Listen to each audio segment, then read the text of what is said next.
lady to be married? Her mother and I. Well, you go kiss, please.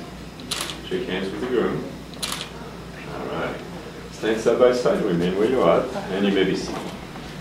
All right, well, we meet this afternoon in the sight of all these witnesses and in the sight of God to join the two of you, David and Liz, in holy matrimony. David, do you take Liz for your lawfully wedded wife? Do you promise to love her and to cherish her and care for her, forsaking all others, keep her only unto you as long as you both shall live?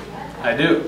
And you, Liz, do you take David for your lawfully wedded husband? Do you promise to love him and to cherish him, and also forsaking all others, keep him only unto you as long as you both shall live? I do. Okay.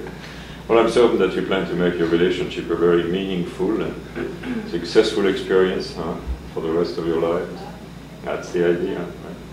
Very good thing is, it was also God's idea from the beginning that marriage be such relationship, and so He gave us an instruction manual to go along, so we would mess up too much and end up miserable. We are very complex people.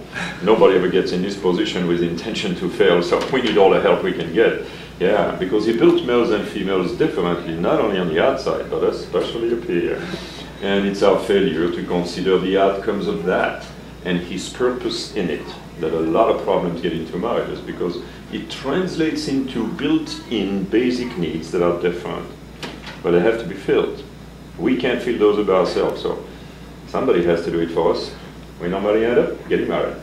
Your wife, she expects you to fill her needs. Your husband, he expects you to fill his needs. So guess what? Very important to know what those basic needs are all about so we can work on each other intelligently. It's because when those needs are not being filled, one by the other, that trouble starts to brew along. See? That's how that works.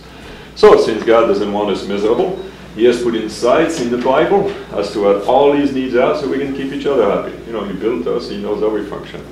And there's many of them.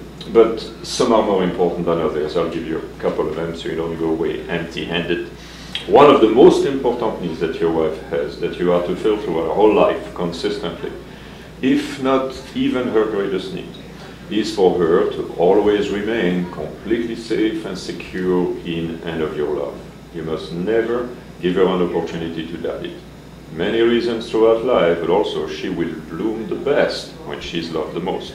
So she needs an overdose of love, comparatively.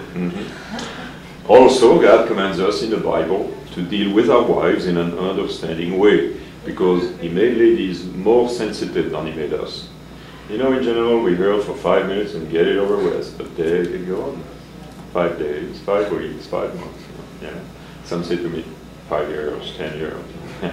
We hurt too, but they hurt much deeper and much longer than we do. So God wants us to give our wives an overdose of love and understanding. Okay. Now, the wife in turn, according to the Bible, is to respect the husband. Not because he's better or more important than you, but because there are different basic needs that must be filled. Right? But more than that, he will bloom the best when he's trusted the most, respected the most. Big issues with guys. Just as they are important for you with love and understanding. They are important for us with trust and respect. And don't get me wrong, because we all need all of that. Actually, the more of everything on both sides by each other, the better. So the issue is certainly not that ladies deserve less respect than we do in God's economy, as some people think that's what that means. Or that we deserve less love than you do, for that matter. That's kind of foolish thinking, right? The issue is this. Because of those built-in needs that God put inside of us so we complement each other and other reasons which have to be filled, the negative reactions begin to show when they're not. Yeah. It's important to understand that. See, God is at work in our life to give us an opportunity to grow in more maturity.